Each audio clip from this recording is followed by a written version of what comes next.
बाबा साहब ने पहला संगठन बनाया था तो उसका नाम क्या था? Labour party. और उसके बाद बाबा साहब ने महिलाओं के लिए काम किया, वेतन भत्ते, ग्रेजुएटी और मैटरनिटी लीव से लेकर के श्रमिकों के लिए काम किया। बाबा साहब ने the problem of Indian rupees लिखा तो आरबीआई उसके आधार पर बना।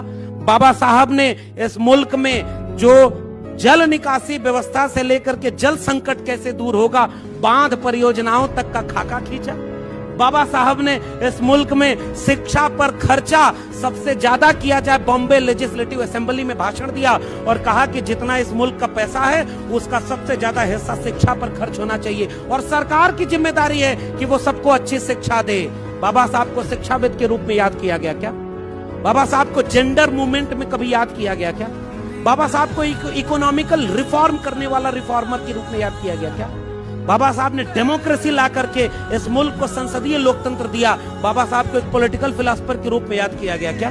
अरे बाबा साहब को याद ही नहीं किया गया। मगर कुछ बीज ऐसे होते हैं जिन्हें बंजर धरती में भी गाड़ दो तो भी वो धरती का सीना चीर करके एक दिन लहलाते हुए खड़े होते हैं।